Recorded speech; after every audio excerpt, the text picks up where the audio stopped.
Welcome back, dear friends. In this video, I'd like to take a look at one machine on the Van Hub, which is credit card scammers. And as you can see over here, here is description for this machine. The backstory: scammers are taking advantage of people, and the various fake shopping websites have been set up, blah blah blah. And at the end, our intelligence suggests the scammers are actively reviewing all orders to quickly make use of the credit card information. So I think this information implies that this machine would have something to do with the XSS vulnerability or cross-site scripting vulnerabilities. Okay? Before we go ahead, if you don't mind, please subscribe to my channel and leave a like below. You're greatly appreciated. So without further ado, let's just get started. We can switch over to the Kali Linux VM. First of all, we need to discover the IP address of a target. The utility I'd like to use, as always, would be netdiscover. As you can see over here, the IP address of the target could be recognized as 119. So what are we going to do next? We need to do the port and surface scanning with a map. To save time of this video, I've already completed before. So for now, we just get out its result. As you can see over here, I used the options like scene scan, the version scan, the default script scan, then followed by the -p to do the full range port scan. The last option for all is ON to output the result into this file. Although, as you can notice here, the IP address has been changed from the first time when I did the machine. Anyway, the target has two open port numbers. The first one is 22, which is running SSH service and also the version information, including exact version number. This version of OpenSSH is not vulnerable to any vulnerabilities. I think so. And the second one is 80, which is running HTTP service, and also the version information, Apache 2. So what are we going to do next? We need to do immersion, and however, we need to do such immersion both manually and automatically with HTTP service or web application. Let's fire up our browser or Firefox to do the manual immersion first. And we can put the IP address of the target into the address bar of the browser. As you can see, we got the site back. And here it looks like this is some sort of online shopping site. So buy your PPE now and stay protected. Quick and secure delivery. All equipment is made to good safety standards. And we can scroll down. So I think we can click the link to buy something. And we need to put something like name, email address. So at the very beginning, the description of this machine implies that this machine has something to do with the XS vulnerability. So maybe this is the entry for us to exploit. But before we try this vulnerability, I'd like to do more immersion. For example, I'd like to know whether this site has robot file or not.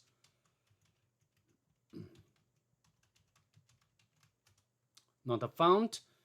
Next, we can use Linkton to do the automatic immersion.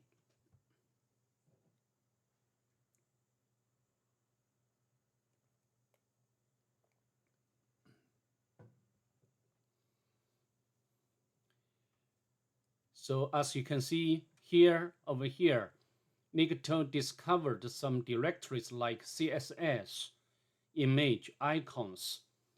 In most cases, in most circumstances, such directories cannot give us anything important. And also readme package JSON, maybe we can retrieve this file like readme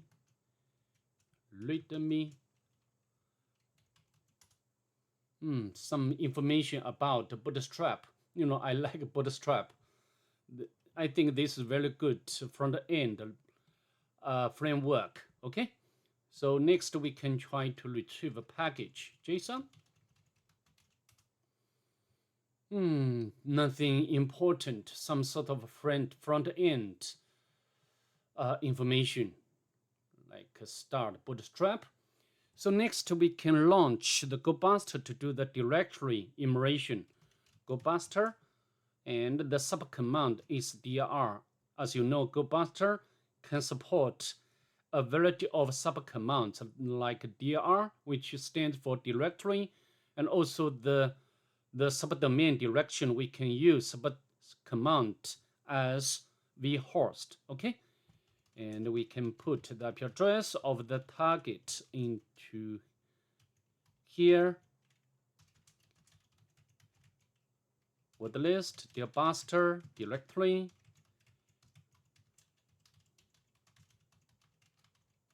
Okay. Like settings, maybe we can take a look at this directory to see what it's about. Settings. And there is one file, config file. Nothing returned, which is fine. I don't think we can find anything else from the GoBuster. To save time, I'd like to interrupt it here. So, very important, just to mention in some cases we need to combine techniques. For example, this time we can use the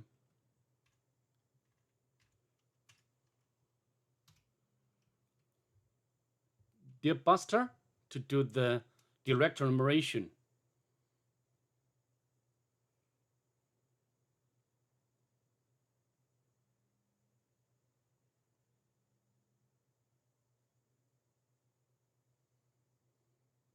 Although I didn't specify the word list, I just used the built-in word list of the DLB or GoBuster.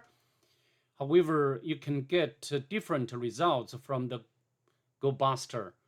This one, admin, and we can take a look at this directly to see what it's about. Maybe this is the panel or the portal for the administrator. So license, we can open link. Nothing important. And the dist. Very wonderful. We got I think this should be the administrator's login panel, and we can put, for example, like admin and admin to login. So not successful. And we also try to use the login bypass technique. Click login, and we can use SQL map to see whether this page or this login function has SQL injection vulnerability. To test, we can launch Burp Suite to intercept the request.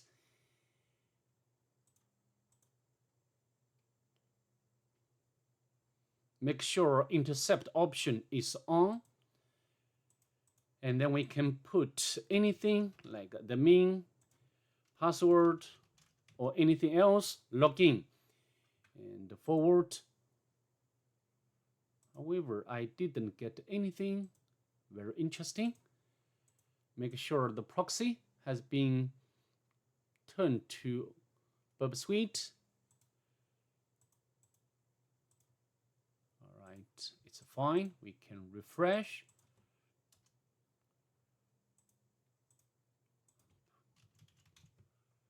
Password. login. This time, Burp Suite successfully intercept the request, and then we can copy this request to file. We can save into our working directory, which is what?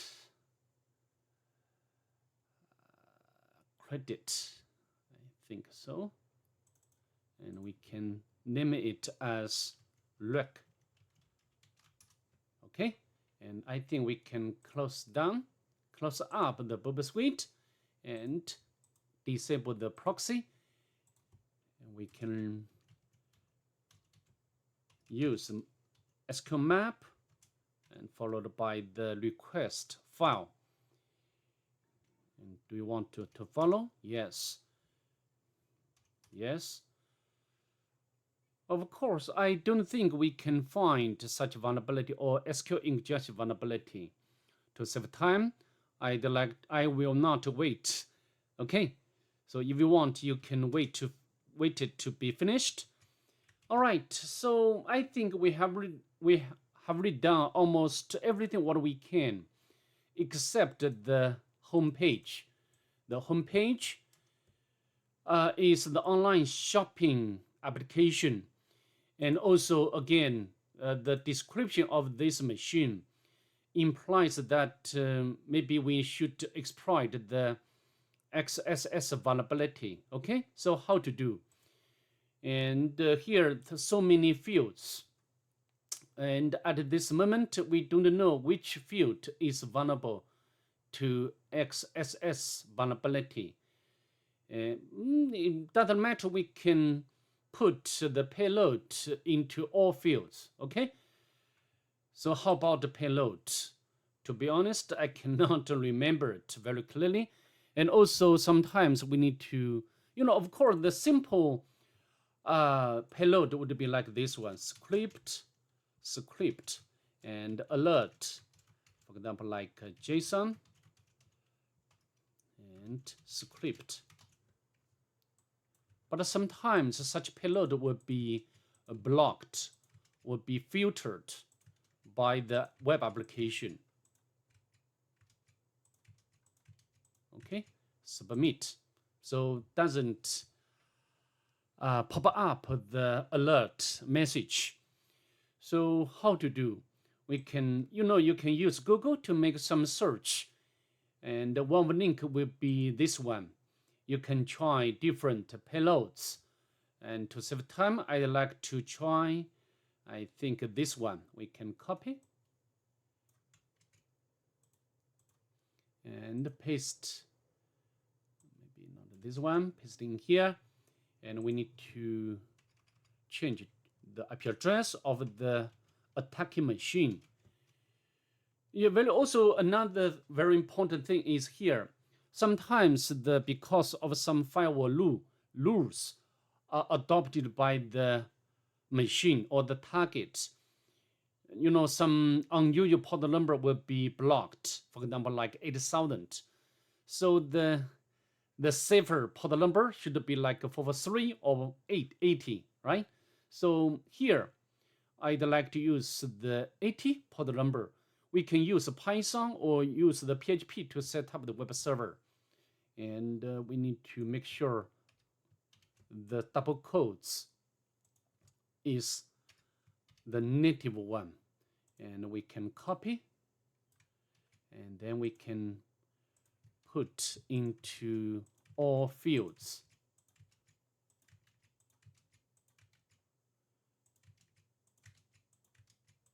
Okay.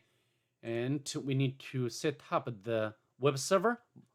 And the easiest way to set up web server, as I mentioned in the other videos, would be Python. We can use Python, HTTP server, and we can use 80 port number.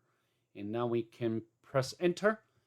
And now we can submit query. And wait for administrator to, the login. And because the administrator, as you can see over here, the scammers, this case, scammers is administrator, right? Will be actively reviewing all orders to quickly make use of the credit card information. So this is the, you know, the vector for us to exploit. As you can see, we get the request of the admin, and we got the session ID. We can copy, and this session ID should belong to the administrator or scammer, okay? Because our goal is to, take down the scam website, okay? So now we can go back, make sure, okay? So the session ID should be this one, and this should be the payload. When I did the machine, I tried several payloads, but this one can work very well, okay? So next, I think we can launch the Burp Suite again and log into the admin panel. We have already used the Debuster to, scan out the directory for the administrators panel.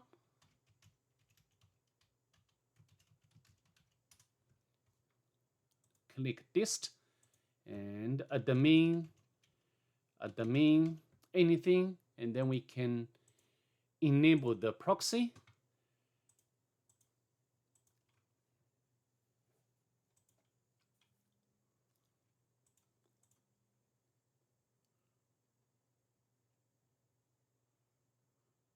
Make sure the intercept option is on, and then we can click login. However, we didn't get the request. Interesting.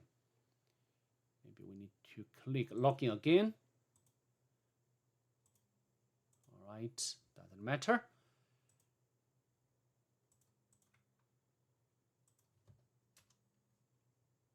Admin,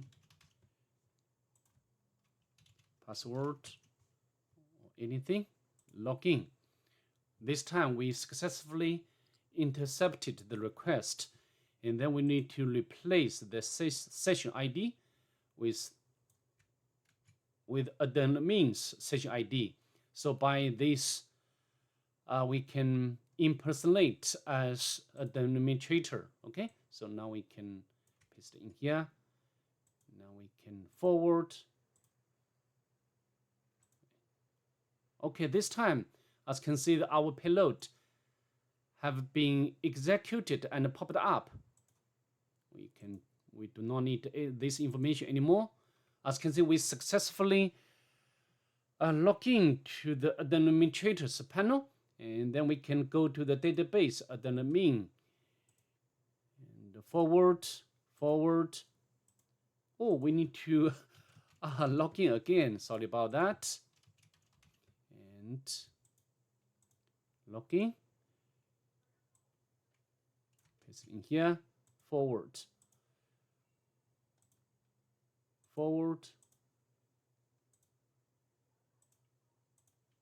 Okay, and now go to the database admin. So why I'm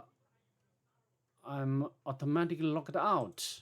Very weird, right? Admin. Really weird. We can forward.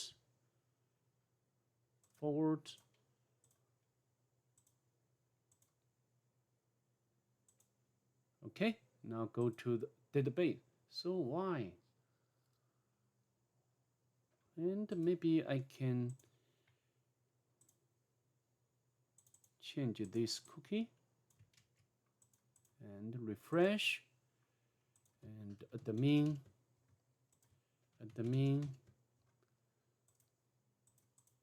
login. Okay, forward.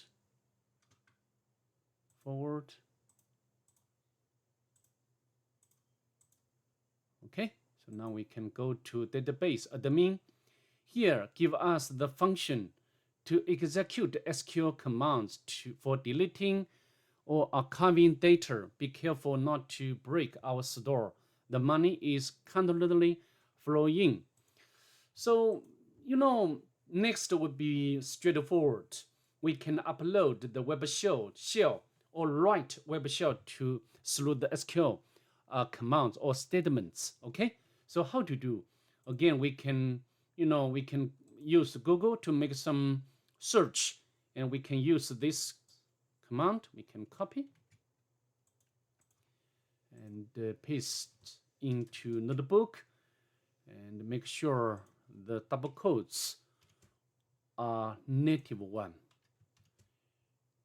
I think this is a one-liner of PHP web shell, right? And the name, we can use this name, which doesn't matter.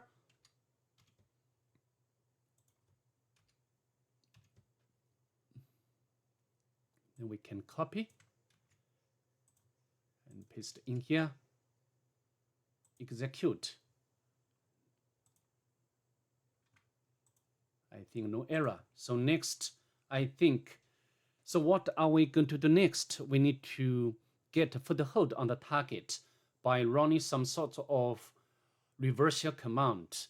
The easiest command should be, of course, we need to access this file or this web shell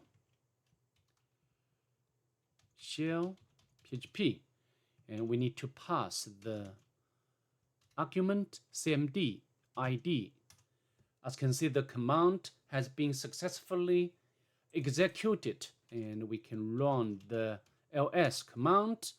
So all files and directories have been retrieved. So next we need to check the netcat. Netcat is not there. So this will come to the very weird thing. Although this time netcat seems like netcat is not there. However, we can get the reversal command. We can get to run reversal command with the netcat. Let me show you in practice. So we can set up the listener. Again, we can use the safer port number. This case should be 443. In case the firewall will block the unusual port number. Okay, the 443 is very safe. So now we can use the netcat.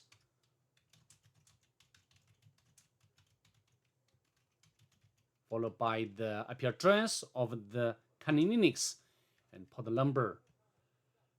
Hit enter. It looks like it's working. As you can see, even now we cannot find the Python 2 or Python 3 or netcat. So very weird, right? So maybe this is the issue caused by the pass variable. As you can see, this is not very complete. The pass variable, right? So anyway, next we can do some local enumeration. For example, we can go to the home directory, and however, now we do not have permission to navigate into the both directories of two users. Okay, so next we can go to opt directory, nothing there, and go to the var directory. Go to the www directory, and we can get the first flag. And then we can go to CGI directory, nothing there, and go to HTML directory, and we can go to the settings directory. Just now we already know that under settings directory there is configure file, but at that time when we use the browser to access this file, nothing returned. But now we can use cat command to cut out this file, and we can get the database information. So now we can copy. And I think next, we need to connect to the database. we can use MySQL with the username. Username should be orders and the IP address. Oh, sorry, the password. However, we failed to enter into the MySQL management shell. So how to do? We can, of course, the first way, just now we have already got two normal users. The one is admin, and another one is, sorry about that, another one is this one, is money grabber. Then we can use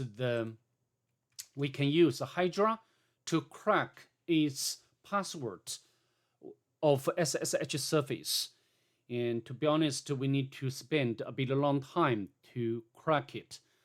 It took me, even when I do not use RockQ word list, use a small word list, even took me about 50 minutes to crack it. So we, for example, we can, we can get the password is Delta 1. Although it looks like this is a very simple password, but it will take us a very long time to brute force, okay? However, in this case, I'd like to show you another technique. Although MySQL, normally we can use this command to enter into the MySQL database management shell, okay? But this time, this cannot work. So how to do? We can, who am I?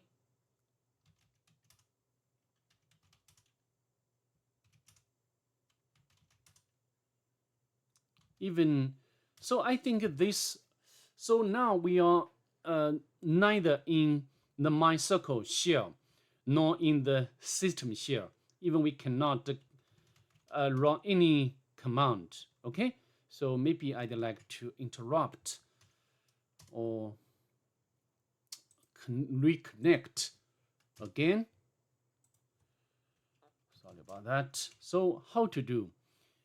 I'd like to show you another way. We can use the MySQL and we can specify the username and also password.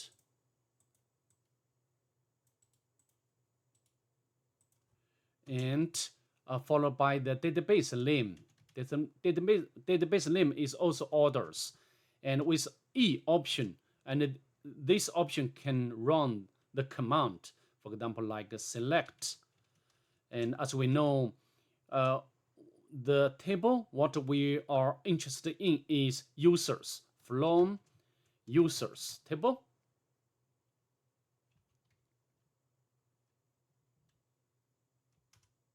Okay, as you can see, we successfully executed this command, and we can get the password, of course, although this password is encrypted.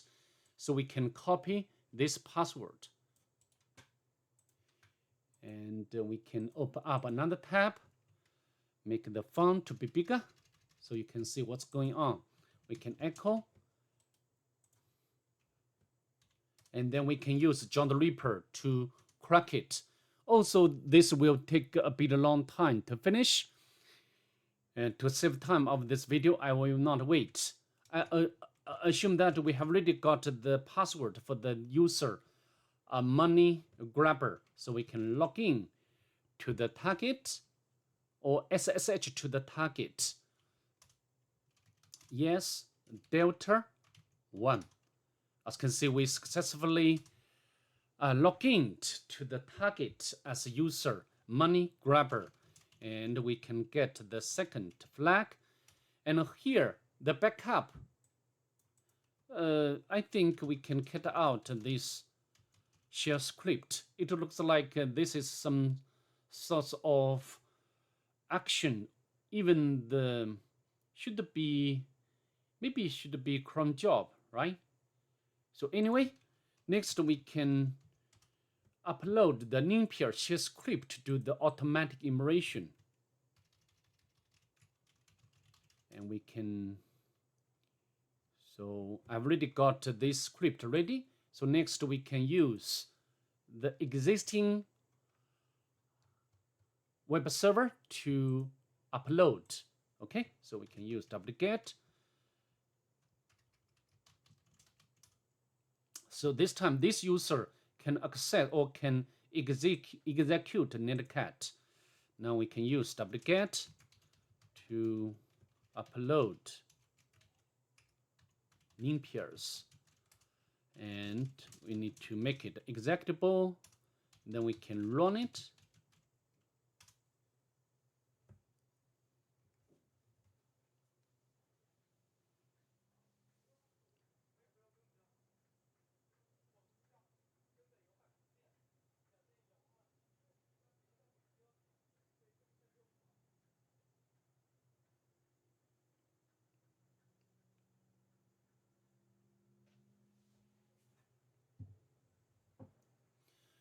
When we try to make a privilege escalation or lateral movement, in most cases, we need to take advantage of the ninpair shell script when the target machine is a Linux machine.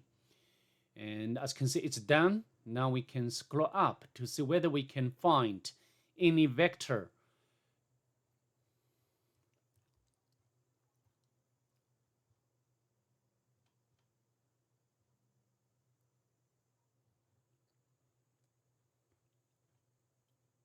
Capabilities.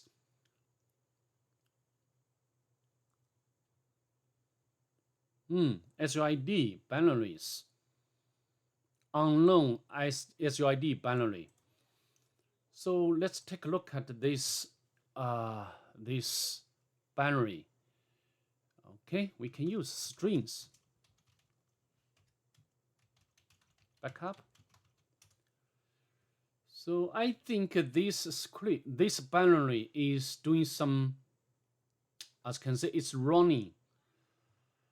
Running what? As you can see, it's running this shell script. We have already seen this shell script in the home directory of the money grabber. And also we have already noticed that in this shell script will run command tar. And tar is not in the form of absolute pass. So I think we can make use of this point to manipulate. So how to do? We can go to, here we have already been temp directory. We can generate our own tar command, and we need to make it executable. Tar. And of course, we need to modify the pass variable.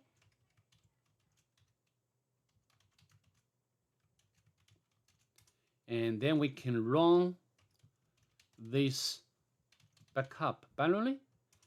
As you can see, we successfully elevated our privilege to the root user. Then we can navigate to the root directory, and then we can get out the final flag. So that's pretty much it. I'd like to see you in the next one. Bye. Have a nice day, please.